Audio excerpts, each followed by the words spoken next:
welcome everyone. Thank you for being on the call. So yes, as Tina said, I'm going to be talking about using data to improve client success, and we've already been through this part. Here we go. So the main purpose of this presentation is to provide an overview of the outcomes measurement process and to suggest ways of reporting outcomes and using data for continuous improvement in your organization. Because this is a webinar and I'm not sure who's on the call and levels of experience with outcomes measurement, I've tried to strike a balance between kind of explaining some terms and assuming some knowledge. So please feel free to stop me if there's anything you'd like me to go into more detail on. And as Tina mentioned, we'll also have time for questions at the end. So, oops, I almost pressed my phone to advance to the next slide. Okay, there we go. So outcomes measurement. Outcomes measurement is a systematic way to assess the extent to which a program achieved its intended results. I should mention that one of my favorite things about PowerPoints is the use of cartoons, so I've scattered them throughout, and I think that this one does a good job of explaining why it's important to think about outcomes. So every organization hopes to deliver quality services and hopes that they are having a positive impact. And outcomes measurement, or in government agencies and more and businesses, sometimes it's called performance measurement, that will help you understand whether you are in fact delivering the quality services that you're hoping to. So with the information that you collect, you can determine maybe which activities to continue and build upon, which may need to change in order to improve the effectiveness of your program. So it's basically answering the question, what has changed in the lives of, it might be individuals, families, or even organizations or communities as a result of the program or the services or the activities that you performed? Has the program made a difference, and how are the lives of participants better, or are they better as a result? So this surgery example here is, you might be thinking, okay, I'm doing this great work, it's really high quality, but if the patient's dying at the end, maybe you want to be changing what you're doing. And of course, you'll always have cases where you are doing it exactly right and you're not going to have the outcome that you're hoping for. But if you are collecting over time, if you find all your patients are dying, that's clearly an issue.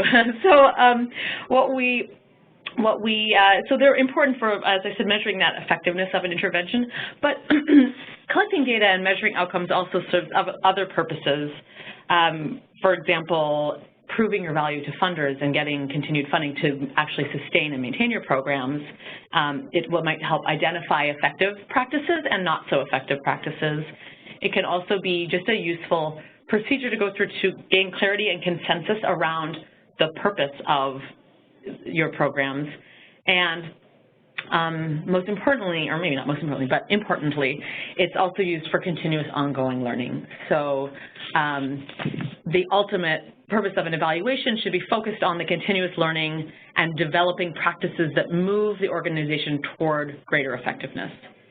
So a successful system, a successful outcomes management system is, you can think of it as a feedback loop where performance measurement leads to learning and then subsequent actions to change programs and improve performance.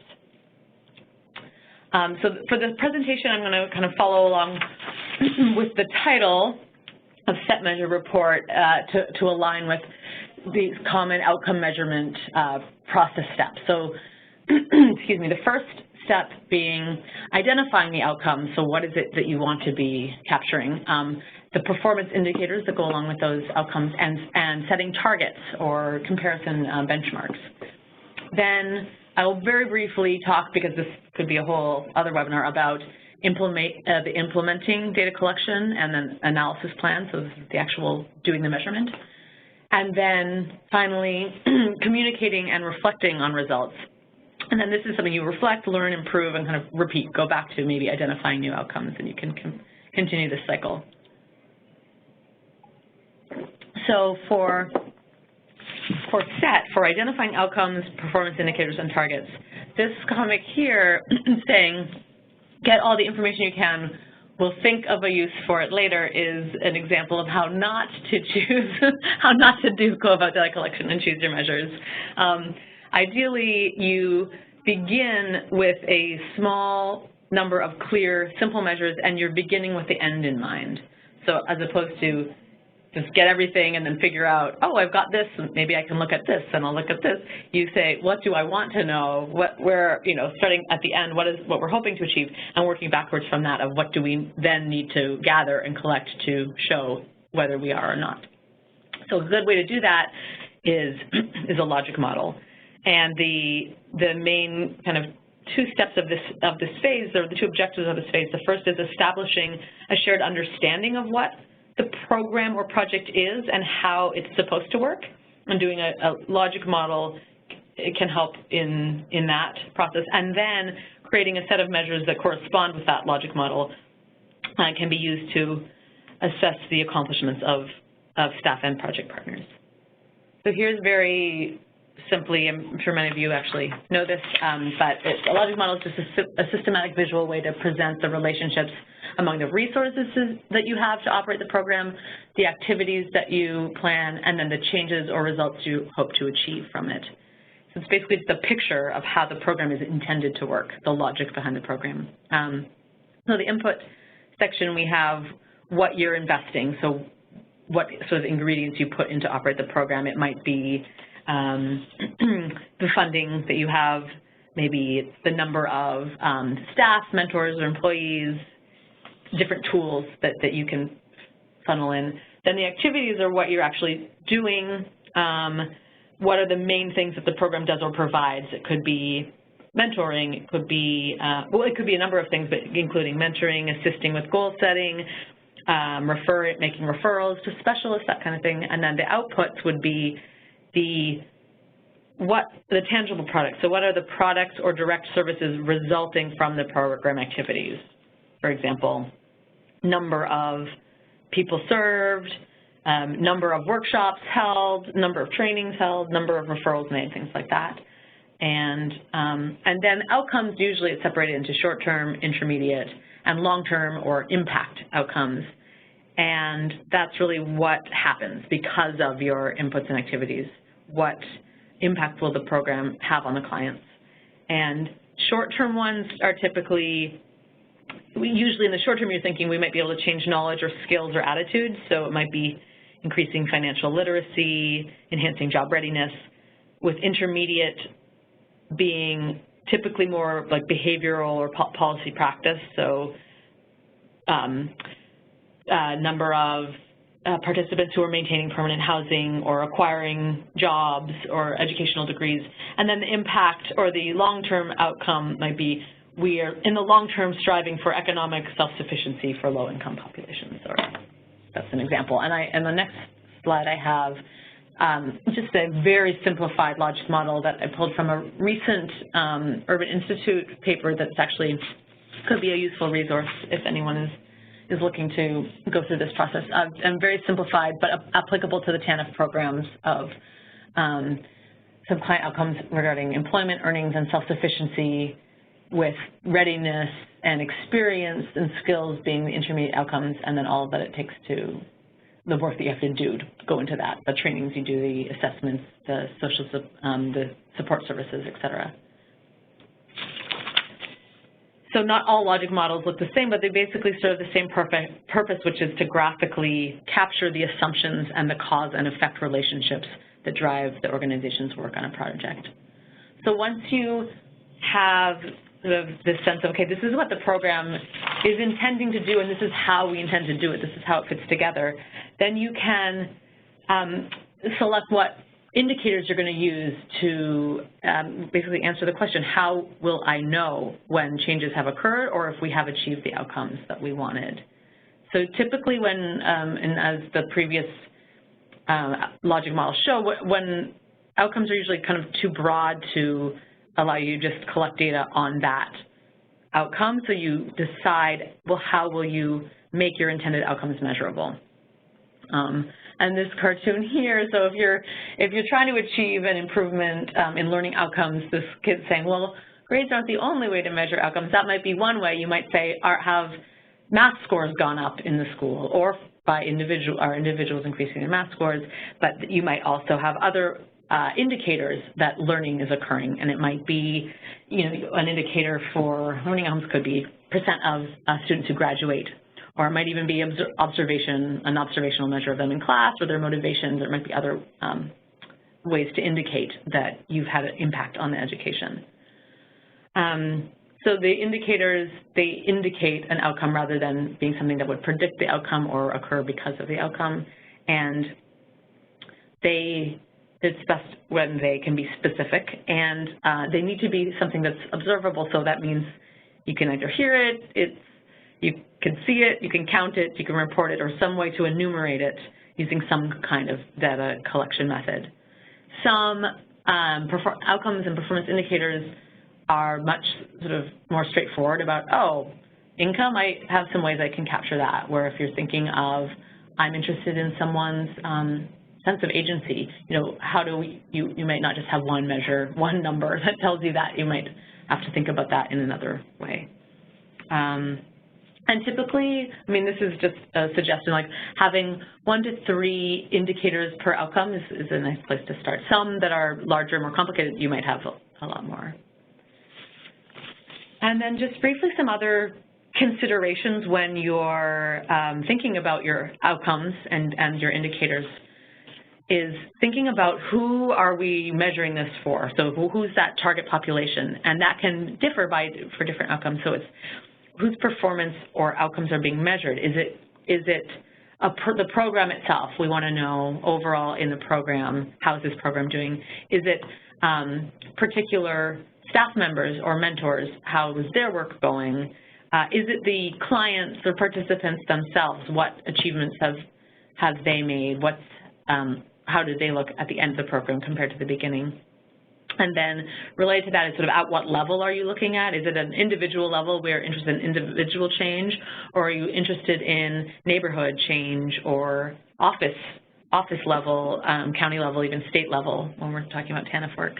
And also want to be thinking about comparison groups. So when you're interested in an outcome, are you interested in just those who received a particular service and seeing what happened to those people? Or it could be people who are eligible for a service and interested in whether they're doing it or not, so all candidates for a service. And you could also be people who are currently receiving a service, so people who are currently enrolled in a program, but you may instead, for some, choose to look at outcomes only of those who have exited the program. So what happens to them at the exit? And in many cases, you'll have some outcomes, some measures that are looking at those receiving the service and those currently in the service, and others where it's at exit. So these are just kind of questions to think about when you are starting to think about your measures and your outcomes. And then setting targets and benchmarks can also be helpful too, as to be realistic about what outcomes you're attempting to achieve, and also for kind of tracking to see if you are on track and you're doing the work as you're hoping to meet those benchmarks and targets, and also for motivation. And so the targets are just your desired level of achievement. And if you're looking at sort of here's the target, it's important to establish what the baseline is for the indicators that you're planning to measure over time to see how they move towards the target. And you may want to have comparisons. Comparison is another useful way to measure performance. So it would be performance against something else. It could be another period of time, so like previous fiscal year. It could be another organization that does similar work, how you compare there, or just an established set of standards. If we know that this is sort of the gold standard level for this, and we want to bring the community that we serve up to that level, that's another way to kind of set a benchmark or target. And it can be static or relative. So a fixed or static target would be, for example, 75% of clients achieve X. Or it could be relative, which might be a ranking in comparison to others. So, the staff is in the top 5 at the organization, or it could be relative to other programs or performance over time. So we want to see a 10% increase in this outcome from our previous year, so it's relative to the previous year. And then also you think about who's setting them. So at EMPath, we have some targets that are programs that are funded by government and other agencies that they all set a target. They say, we want you to achieve this. In other cases, we are setting it with the staff based on a comparison based on our understanding of the whole situation, including where people are beginning and what things we have seen in previous years, so what we think is possible to achieve. And we always try to kind of stretch ourselves, but also be realistic. And the other thing when thinking about targets is, do you want to adjust for, and how do you want to adjust for conditions? So that could be either demographic conditions. So might you have one target for, let's say, people who enter the program without a high school or high school diploma or high set, and another expectation or target for those who do? And might you also then thinking too about like just the broader context, what are the economic conditions that year? So sometimes with our targets we'll say, especially with housing ones, if we know, oh, there's a housing freeze in Boston right now, or we know that we're getting a certain number of vouchers, we'll align our targets to what the conditions that are existing in that area. All right, so now on to actually creating and implementing a data collection plan and analyzing that data. So this table might not be totally applicable, but you can use the heading part there on the top line in black. So you have your outcome, and you'll have a number of them, but you'll have that first outcome, and then what is the indicator for that? So this example here of increased ability to raise funds for program services, the indicator might be the number and % of organizations who put new fundraising practices in place. Then you'll have, well, what data collection method would you use? And we'll just talk briefly about some of those options. When will it be collected? Is this something you collect at baseline and then at exit, or every month? So a frequency and timing of collection, who's going to collect it, how, so what will they do to collect it, and then how will the data collected be monitored? All of these are important things to consider as you set up the program of your outcomes measurement system. So I think this is my only slide actually on this section, and I shoved a lot in here, but also I'm intending to just go through it briefly.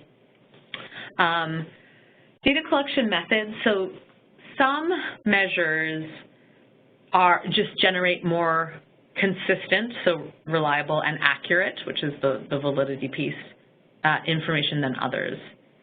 And so you want to be thinking about that. In some cases, you can use measures that have already been used, so you know, oh, this has shown to be accurate in a similar population. And you also want to think about what resources are available. So that includes staff availability and staff expertise, time, money, all the things that, because it's time-consuming. So all the pieces that go into the ability to be collecting data. And also being culturally sensitive with the measures. So the methods should fit the language, the norms, and the values of the groups from whom you're collecting data.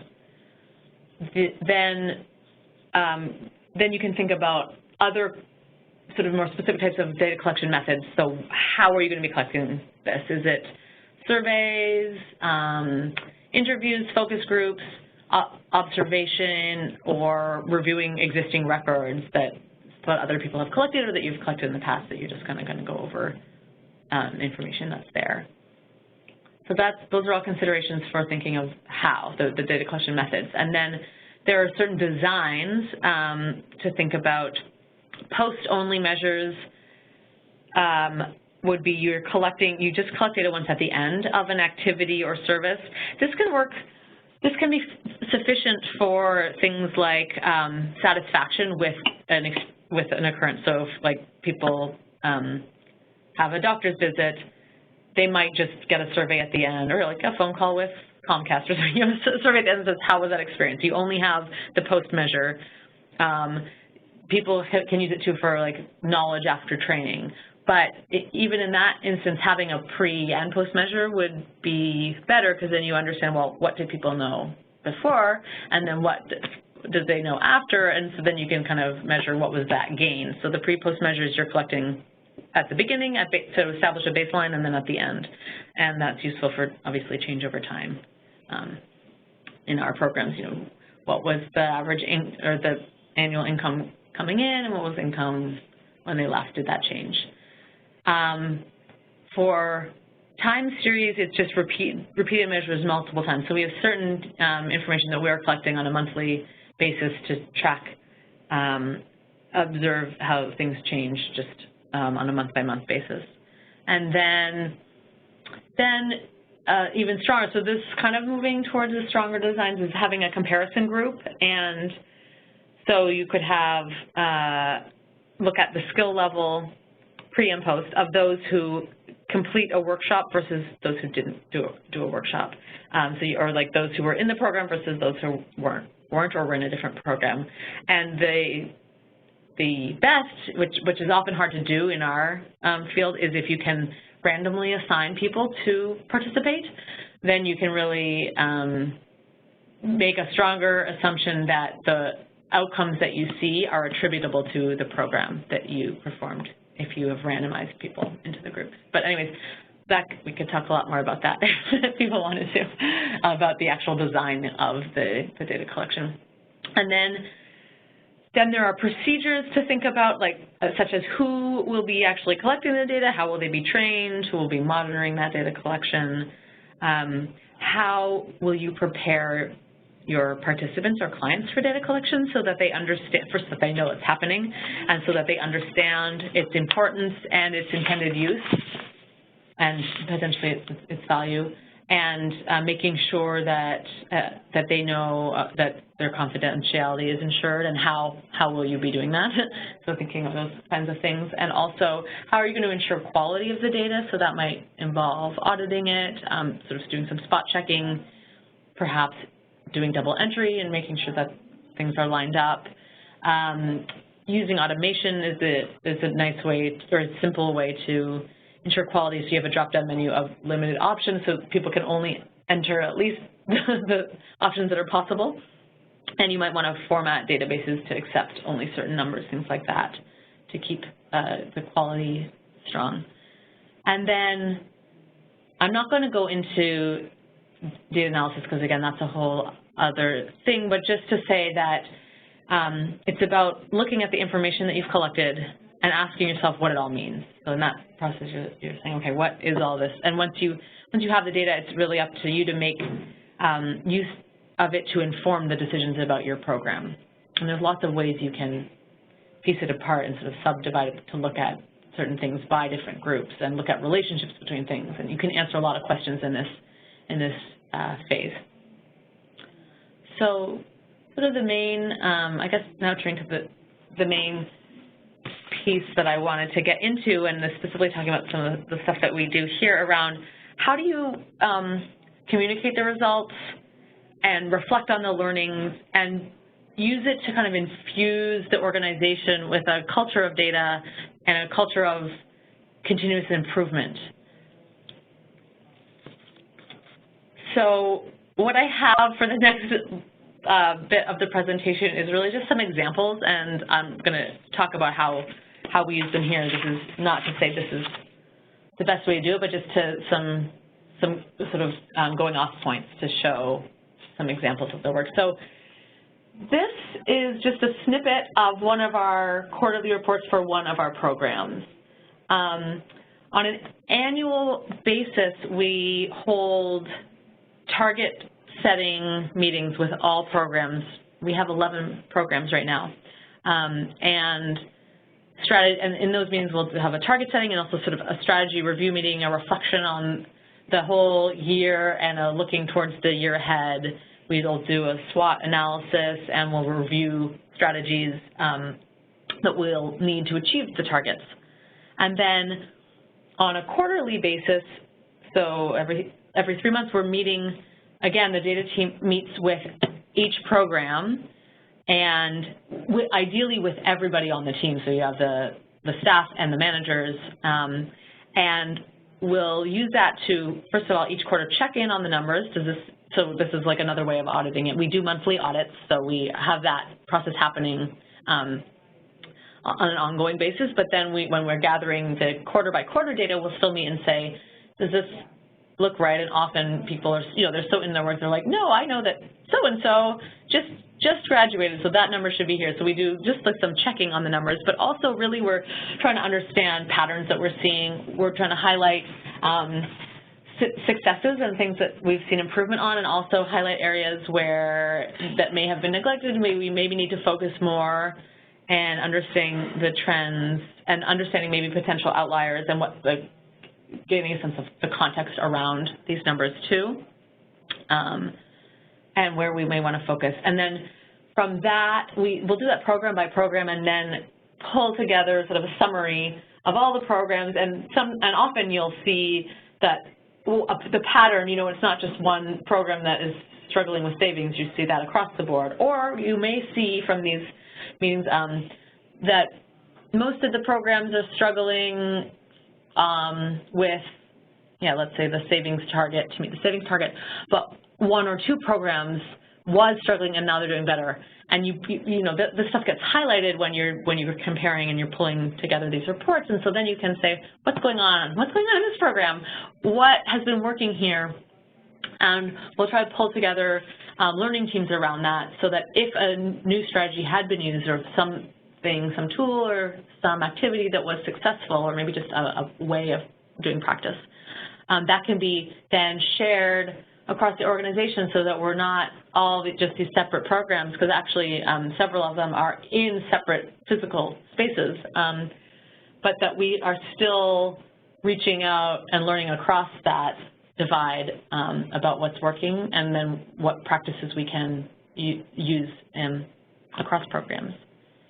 And this report, these quarterly reports, we also then we pull together an executive summary and meet with the executive team to review this too, so that the whole organization, and then the reports go out across the organization, so they kind of get a sense not just of what's happening in their program, but what's happening organization-wide and how they fit into that picture.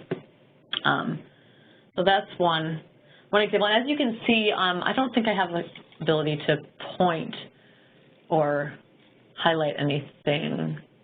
Okay, well, anyway, so this report also has some target setting and comparison to the previous fiscal year. So this is our FY18 report, and we have a column at the end on the right that has the FY17 numbers. And then we look at our we have quarter by quarter, so you can see if there's changes over quarter. And then the year-to-date kind of is just keeping track of what's happening across that whole year, and how does that year look in comparison to the targets. Did we meet the target? Did we get close? And maybe we're in the range, or did we not?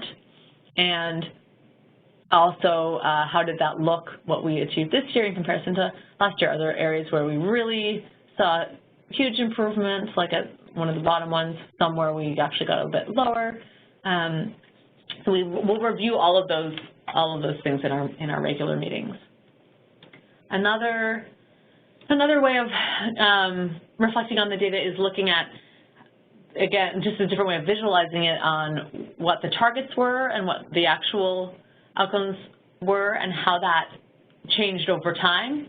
So this is showing, first, are we getting better at setting targets, and are we seeing any trends or patterns in our results? Sometimes you might see in these cases, especially the first two, sort of like, it's fluctuating a bit. And this is just one example that I pulled, and this is actually just three outcomes pulled from that. But in other cases, we're seeing like a steady improvement over time, or sometimes you might see a dip at a certain year, and going up. But all of these things are useful for sparking conversation around what can explain what can explain the trends and what can explain the things, sort of the anomalies, and what can we learn from that.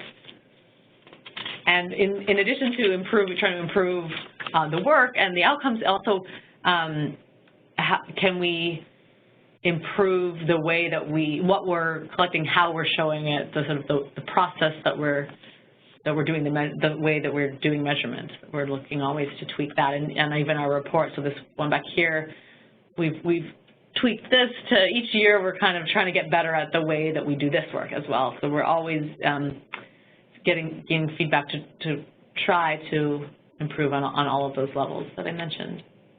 Then another way of and I should say, this was just in the quarterly ones, but we'll also put out reports or data that are broader and that we'll put out on an annual basis that says what has happened over this year and how does that look compared to other years. And then data can also be used for helping the work of our staff and employees in understanding their caseload or understanding their employees' workflow, so that they can help them manage their caseload, but also improve where they need to. So the top row that is a little hard to read is just a small bit we pulled from a client management report, and it's at the level of a program. It says how many households are there, how many of those households, how many people, in our case we're interested in, we do bridges, so how many people have had a bridge, and then highlighting how many people have not been bridged. The next one that got cut off is how many participants are missing an entry assessment, and that goes, and then it goes on and on to show how many people are have currently active goals, how many are missing, and it's just a way to highlight, rather than having to keep track, case by case and check in on everything. You can get this summary that says, okay, we have this many people, but we're missing a few here, and then you can click on that in these reports, click in and say, who are they, and then do some follow-up. We've also created reports that would indicate for staff the days since last contact with someone, and then they can sort that column to if they're thinking who to reach out to, it can sort by the people who it's been the longest with, and they might say, oh gosh, it's been 3 months since I connected with this person, I will start here in my work.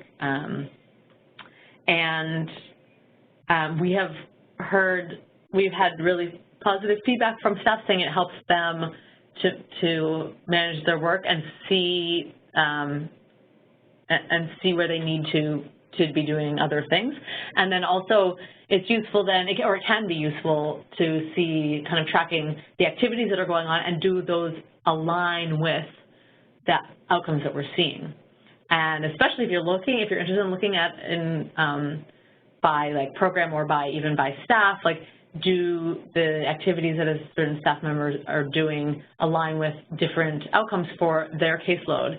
And obviously those things can be complicated because you don't necessarily just get a randomly distributed caseload with demographics and ways people come in. But I guess I should kind of say here, especially in this section when you're thinking of looking at particular, maybe even individual staff members, is that it's so important not to use the data to judge or punish or to even to like rank people against each other, because it's really essential for learning, improving, and encouraging and celebrating. And that and it's hard to do that because I think it's just by nature, I think we grow up, we get grades all the time which do say, okay, you're good at this or you're not. And so I feel that sense from people. Sometimes when we look at reports, they might say, oh, well, this should be higher, like this should look better. But we try as much as possible to say, this is not to say this is bad and this, we're giving you a report card, but what can we learn from this, and to ultimately just do the work better and improve or even just understand the work better. So that's always a struggle, because I think inherent in reports and numbers is a little bit of the feeling of being evaluated. The second chart below here that is, you see just all these colored spikes, I crossed out staff names, but that's an example that a staff manager could look at what activity is happening across her or his department by staff. So this is one example. This particular example is looking at, I believe this is looking at goals set by an area in the pillar. So we have like, was it an education goal? Was it a well-being goal? Was it a financial goal? And you can see here that there are certain people who are much more likely to set one type of a goal, and actually it nicely aligns with their expertise in this case, but also seeing where there's been low activity and where there's been a lot of activity. And this can be very useful for managers to, if they're doing reviews with their team, and to have meetings with them to check in to understand what's going on, and to then also share if something's working well with one person. In the same way I mentioned earlier on, if something is working well in one program, we can share that with other programs. If something's working well with a particular mentor or manager or staff member, can that be, what's going on, that cannot be shared with other people. So these are just other ways of using the data to understand the work, and ultimately with the goal of linking it with the outcomes and improving the outcomes for the participants, or achieving the goals that you are hoping to achieve. And then speaking of using the data to encourage and celebrate, one thing that we do annually is it's usually during our Thanksgiving, we have monthly all-staff meetings, and during one that happens at Thanksgiving, we present what we call bragging boards, and it's a chance for each program to highlight the three statistics that they were three outcomes that they were most proud of over the previous year. This is actually an old one. We've changed them a bit, but and they, in a short period of time, like they present to the whole staff, they have their board, they say what went into getting these numbers, like the work that they had to do, why they're proud of them. They talk about who they're thankful for, and it's a very nice way of showing like the connections across the programs in the organization, who made this work possible, and then what they're focusing on for the next year, striving on for the next year. So even though we're not showing everything, and it really is specifically around just showing the good stuff here, it also has the same spirit to it of you're reflecting, you're showing the gratitude, and you're also looking forward and thinking of the strategies for the next year. So similar to our reflection meetings that we have with the teams. And then from there, and these are really, really lovely meetings, and then from there so each program will get a physical board to put in at their center. And then at our main administrative offices, we have another copy that we put up, and we kind of just plaster the walls with them for the year. And so this is a way of infusing, the environment gets infused with data and with outcomes, and it helps to sort of change the culture of like that we are an organization that looks at outcomes and focuses on them and celebrates them. And this also, this has just been, it leads to, when we have people visit too, it just leads to good conversations. So another way to report is in a qualitative way and telling personal stories. And this also follows from this idea of celebrating the successes, and even more so really around promoting a growth mindset and high expectations. We try to saturate messages of counter-narrative. In the populations that we're serving, there are a lot of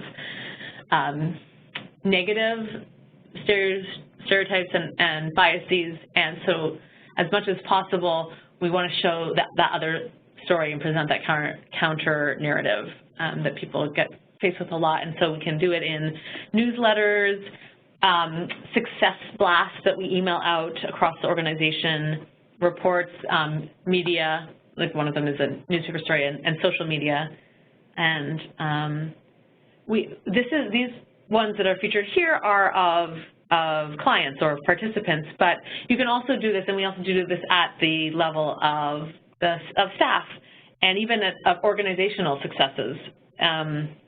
One thing that we have is high fives, this big, very silly-looking mitt, blue mitt that you give someone a physical high five with, and it's for when we notice something impressive that another staff has done, and that's a way of publicly acknowledging and celebrating that work.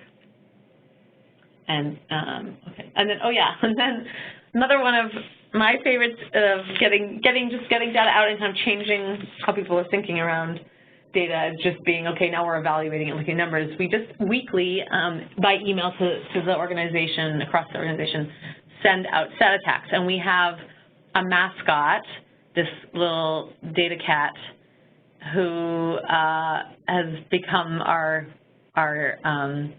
data team mascot that we just use with our emails and various things to make things more fun. And we try to also, or we have lately been trying to make the stats that we send out fit with what's going on. So this one here about moving, this we put out that first week of September. We're in Boston. I don't know what city everyone is calling from, but in Boston, everybody, that is just like the whole city moves. And so we thought, oh, well, let's put out a stat about what movement is happening in our shelter programs, how many people are moving out of shelter into permanent housing. And we just, provide this little bit of information. This one is in May when a lot of people are graduating. We have a ton of schools here in Boston, and we put out a stat attack around what is going on in terms of education and training programs and our participants, how many were enrolled and how many people were graduating. And here's a third example. I just like these guys, so I threw on 3 of them. This one was over the summer. We pulled out, and this isn't interesting because this is not even something that's one of our outcomes. It's not something we're really tracked, but we had this data on how many kids we enrolled in summer camp programs.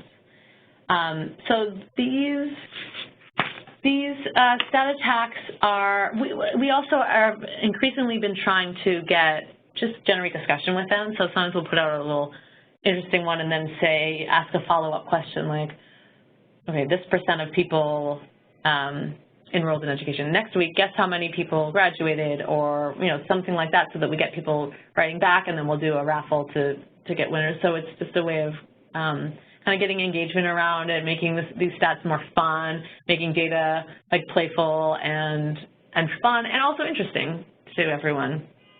And then, so all that the last few slides have been talking about is really ways of enhancing a data culture of an organization, which is so important for when you're wanting to be collecting data and doing outcome measurement, to have that support and environment that makes that work easier. So I just will end with a couple of slides about data culture, and then would be happy to talk about any of this stuff. So what I'm calling a data positive organization exists where people believe that good information is important enough to warrant the resources needed to produce it. A data positive organization is one that relies on data to make decisions and strategic organizational change.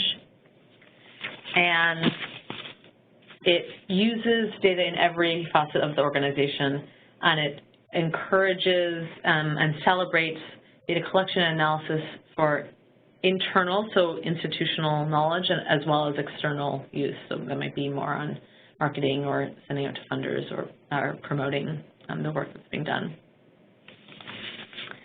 And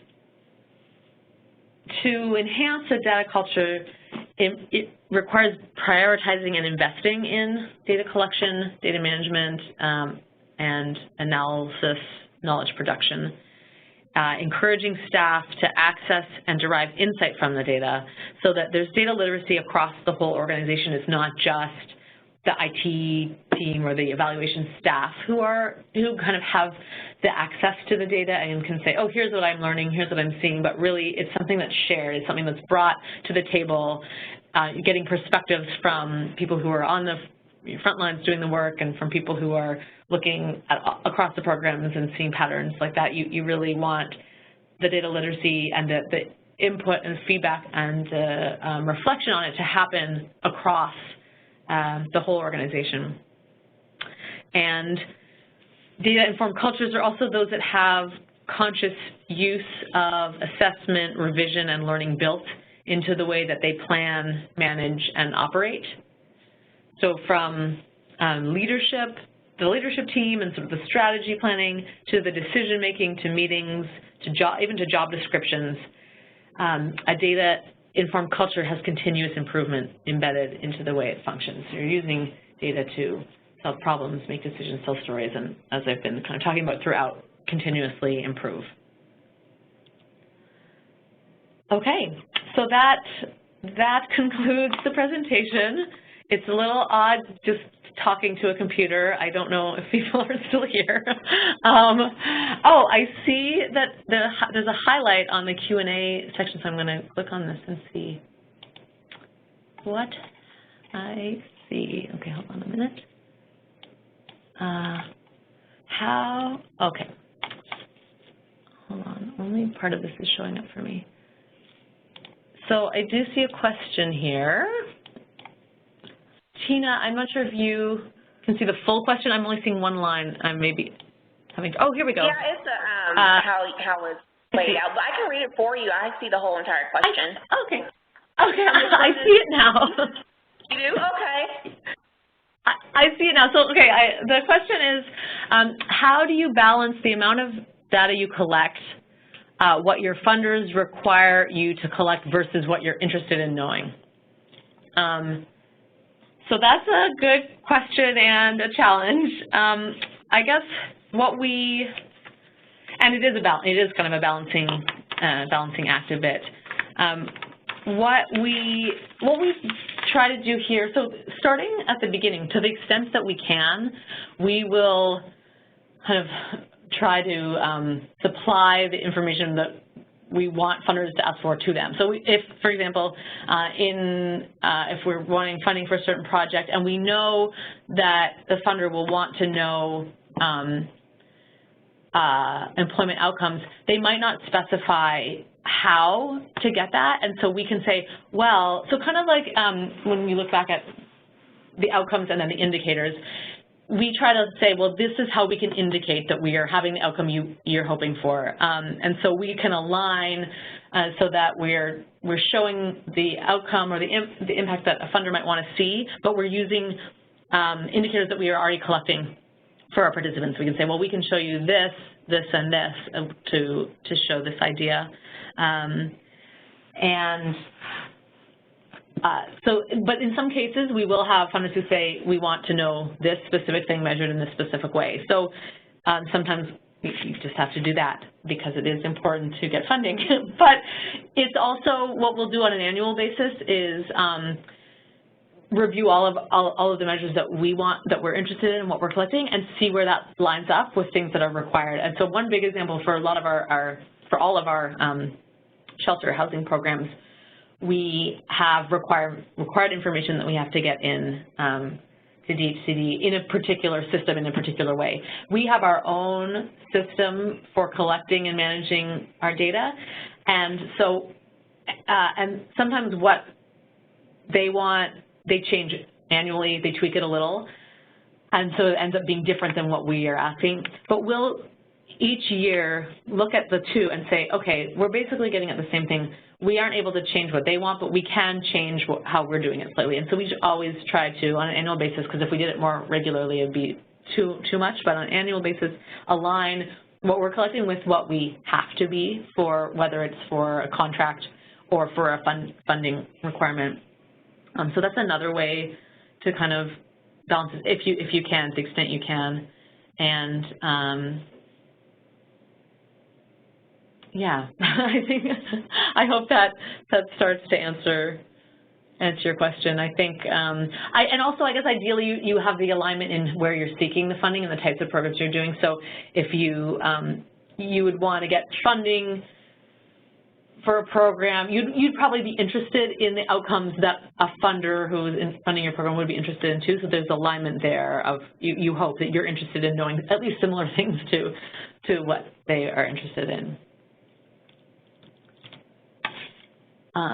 Let's see. Oh, okay, I see that there's alt. Okay.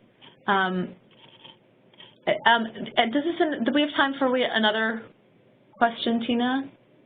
I think we have. Yes. What helped me is to expand the screen so it doesn't smush the question. But I had another question that says, can you suggest a way to start a robust data collection program slowly? Okay. Let's see. So I guess kind of depends where you're starting from. I think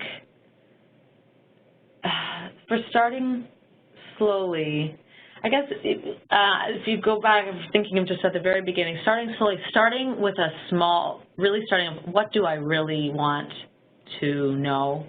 What would those key metrics be? And starting with a small set of kind of precise key measures is a good starting place. So we work with a lot of organizations around the U.S. and actually internationally too, and some they're partnering with us and they want to be collecting more data, but they are very small, and so we're fortunate to have a research team and a data team. Some of the organizations are, they don't have that capacity and are still wanting, though, to collect it. So in that case, we talk about, how you share that work and share that burden in a way. But even in our team, we have our own staff who are working with participants. They're collecting the data and they're entering their own data, so each person is responsible for that. Where we can and where we have the capacity, an administrative assistant can help take some of that off by doing the data entry part or maybe some of the data cleaning part. So the extent that you can kind of not put it all on one person if you don't have that person, and sharing that work is a way to start slow, and you don't say we're going to now all of a sudden collect everything and look at everything all the time in all the ways. You say we'll start here and we'll start with a basic, maybe pre and post on these 10 key measures that will show us what we're hoping to see. And as you start that way, you can start to build, kind of building some of those muscles too. I think aligned with the previous question around funding, that might be a place to start, because it might be that through the funding you might have more capacity to do the work, and it's very important that you get those questions answered. So you might want to just start with the measures that a funder is interested in and think about how can you do that in the simplest, most straightforward way. Or another way of focusing might be if you're making a change or implementing a new program, you just focus there. And you could also think about piloting where it's possible. So you might not ask do the assessment with all programs, all participants. You might start with one. I don't know if this is someone if you're having tons of programs, or maybe you just have one, but you might not even start with everybody. You will test out some of the measures and see how that goes, and in that process saying, how long did it actually take to conduct this? Like, how much time did it take of the participant, how much extra time of the staff, of the mentor? And then when you test it out in a small way, you can see how you could scale that across the rest of the program or other programs in the organization. And you also will sort of build out, okay, now you have an accurate sense of the resources that you need to do that in a smaller way. And so some of our new measures, because I feel that we're sort of, some people feel they're at capacity, for some of our new measures, that's how we do it. We'll just pilot it in a program that does have a little more capacity. They have a bit more time, maybe lower caseloads, and we'll test it out there, see how it's working, and then can then expand from there, especially if you start to see promising results and find a way to make it help the work, then that can be a good way to start. Yeah. Are there any other questions? I don't see any other questions in the Q&A box. And again, if you all would like to use the raise your hand option, it's located on the right side of the screen. And we can unmute you and you can verbally ask what your question is so Ms. Winnie can answer it. If not, we do still have a Q&A box for those who may be shy or have earbuds in and can't verbally speak. So, yeah, we still have those options available for those who want to have a question answered.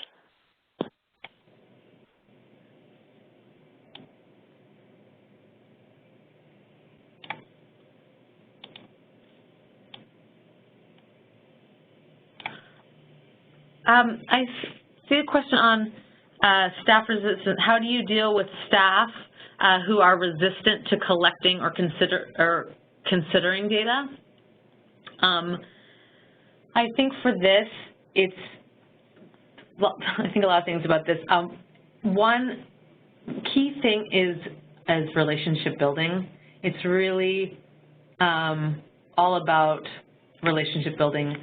So when there's resistance, which there often is, especially if it's a new thing that you're implementing, if you're starting to collect data where you haven't before, or even if you've been collecting for a long time and you're wanting to collect it more or in a different way, there's often resistance, and it's important to think about why and where that comes from. And usually it's some kind of fear, either fear of having not enough time and being totally overwhelmed, overburdened already, or maybe it could be fear of not knowing, thinking you don't know how to do it or how it might work, or some of the fears around data we talked about earlier around like judgment, maybe the burden on clients. So in talking with staff, understanding why they have a concern. So just recently I'm getting a little bit of, I wouldn't call it resistance, but a little pushback on trying to add a new measure.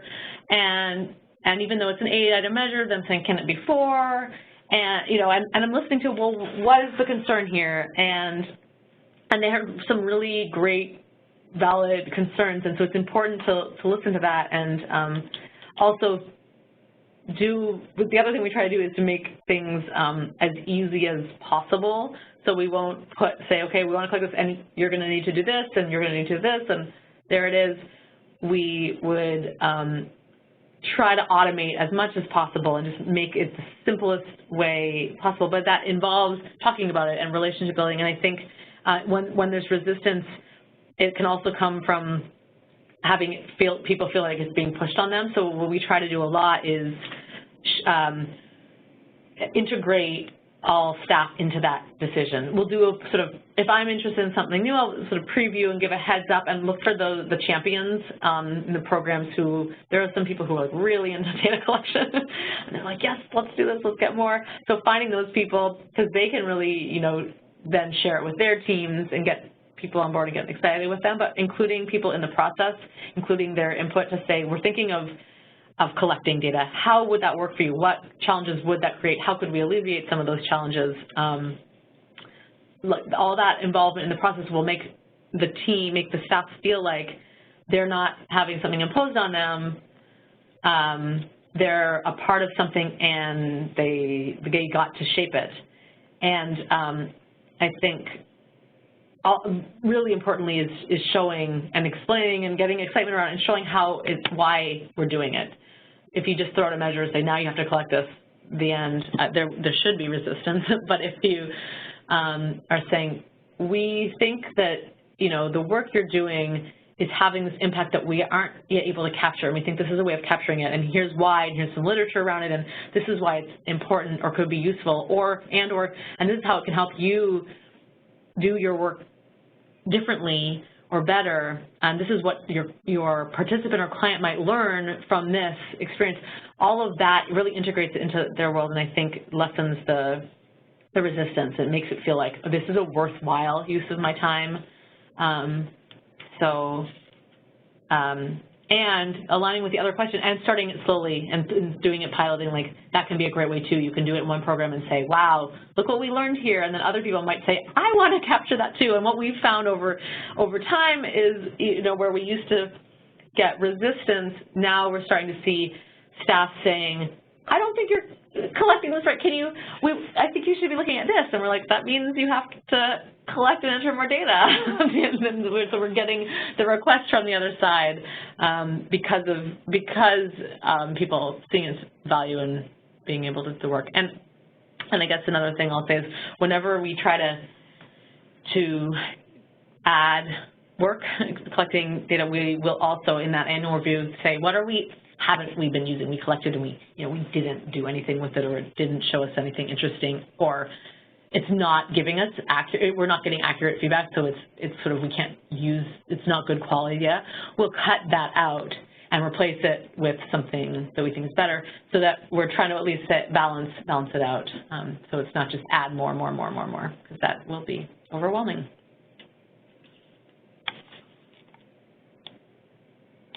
Yeah. Okay. Okay.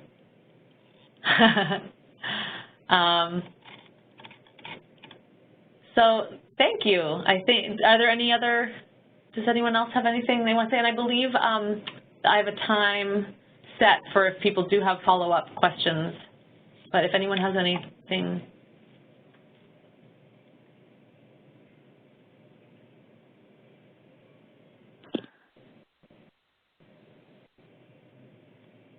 Oh, and maybe I can move to my last slide here.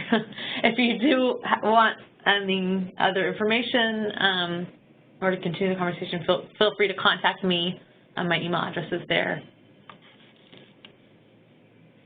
Tina, is there anything else? No, I don't see anyone in the queue for questions, and there are no more Q&A questions in the box. Okay. If you don't have any additional questions, I will end the call. And thank you all for joining today's webinar. We appreciate your time and attention. And if you have any questions related to the presentation, please submit them to your program administrator or to Ms. Winning. And her contact information is here on the screen if you would like to have that for your record. And thank you again, and have a great day, everyone. Thank you. Happy weekend.